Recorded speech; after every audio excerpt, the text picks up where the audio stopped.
Hey everyone, this is chapter 5 forest using and protecting. This is an image of people living in a forest. Let's see the importance of tribal people living in a forest, and without the involvement of the tribal people in a forest who lives them, who know the all the knowledge of having a knowledge of a forest. Without their involvement there will be a no development of the forest. And the few peoples of in Telangana, actually they people living in a forest are very poor, so they have to do something for their living. So what they will used to do, they will collect minor forest produce like non-timber forest produce, and they will sell in local markets and earn their livings.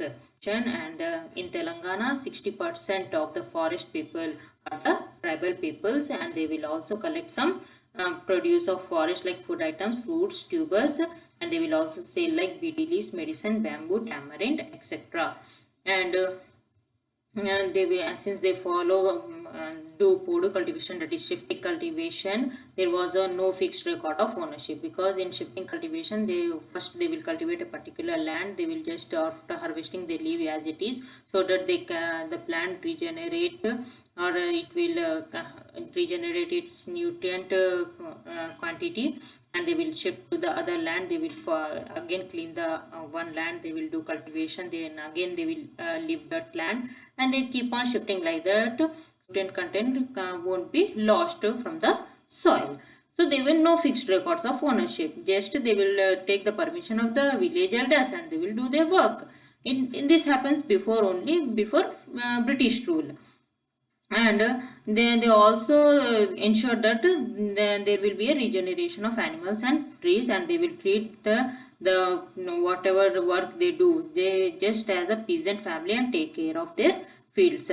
But during last 200 years after the establishment of British rule in India, the tribal people gradually lost all the rights, all the control towards forest, because of they rapidly started cutting down the trees of the forest because of the demand from the British people for wood for various purposes like buildings, railways, ships, factories, mines, houses, furniture, etc. And they also demanded for to plant trees like tea, coffee, rubber, bamboos, etc.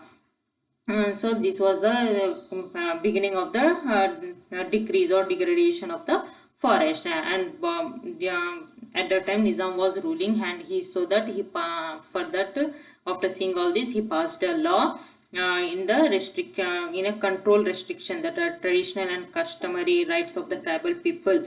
And he classified the forest into two categories, that is reserved and protected. In reserved forest no one could enter the forest. In protected forest the people can use the forest only for their own purposes, that is grazing animals, and the cutting of the tree should were having a restriction, and the grazing also in limited, and this was set by the forest department. The northern districts of Telangana like Gonats cultivated settled agriculture, whereas Kolams had practiced podu cultivation on hill slopes. And the demarcation of the reserve forest did not take notice of it and the practices. And what they do just they came and just they evicted the tribal people in one stroke from their own homes, and they in eager they have handed the land to the zamindars and cultivators, and now the tribal peoples have to work under the landlords, and they have to cultivate on those lands, and they had to pay a very high revenue, and which had borrow, and since it was very high revenue they have to borrow money from the money lenders, and they used to pay this amount. And this has led to the tribal peoples to whatever land they had at that time, they lost those lands also. And the forest department officials, the people, actually they were distinct rich communities, and but they were regarded as a tribal people, and they have no sympathy towards the tribal people. They had, and they exploited the helplessness of the tribal people. They cheated them, they harassed them, and this happens, and they evicted all the tribal peoples from their own homes, from their own forest, and this started at 1922 and it continued to 1940. And the tribal people then they were felt insecure and they were very poor, so they started protesting and fighting against, and the people of northeast has win also from this protest and fighting, and they got some protection from the government. And the changes from 1988 to 90 occurred after the prolonged protesting fighting by the tribal people. The national forest policy has declared the tribal people with the protection, regeneration, development of forest, and the collaboration of the local communities and the forest department took place. In turn, local villages or the communities have to participate in the afforestation program. And in Telangana, this program was renamed as Community Forest Management.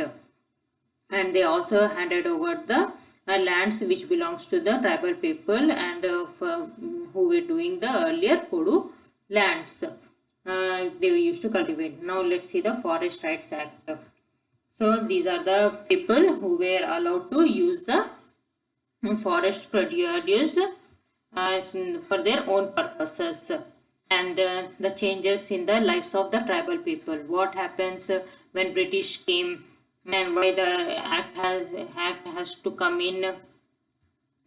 This was the reasons. Colonization brought the changes in tribal society and economy, because the economy also, and several factors are identified which have brought about changes in the tribal culture. Measures undertaken by the government, communication facilities, spread of education, process of urbanization, occupation, and many more. All these factors have led to the degeneration of the tribal life and tribal arts like dance, music, livelihood, etc. So these all everything has just left over the tribal people. And the construction of railway tracks, British policies, revolts, threats, and tribal way of life and affected the settlement pattern and survival modes of Indian tribes.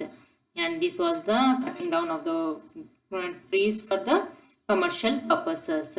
And this was when the Indian Forest Act came into existence, that is 1937. This is a picture of that time.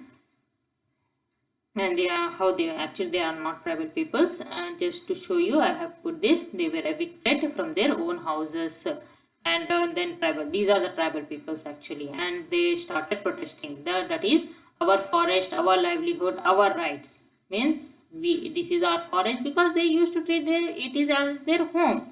So no one has a right to evict them from their own home. So our forest, our livelihood, our rights. Role came in conservation of wildlife for conservation of wildlife, not only the forest but also to conserve the wildlife also came into existence. That is Wildlife Protection Act, that is 1972. Project Tiger from 72 to 73. Forest Protection Act, that is 1980 to 1988. Anti-poaching agencies, State Wildlife Department, these all departments comes under this, and Wildlife Conservation Society. And now the scheduled tribes and other traditional forest dwellers recognized by the recognition of the Forest Right Act in 2006. And this is the when the Forest Right Act came in existence in 2006. And this is a collaboration between the local community and the forest department. And the key objectives put the three reasons given by the this Act, Forest Right Act 2006, are the recognition of the customary land rights of tribals and other traditional forest dwellers, and ascertaining settlement of individual and customary land rights, enhancement of living condition, and ensuring poverty alleviation of the tribals. And the new law, Right to Information Act, National Employment Guaranteed Act, Scheduled Tribe and other forest dwellers recognition of Forest Right Act 2006. New programs, that is you should also have a present knowledge also, that is organic farming policies programs in 16 states, that is Sikkim 100% by 2015, Kerala by 2020. These are the things happened in, and you should also remember these three key points of the act, key objectives. Okay, thank you.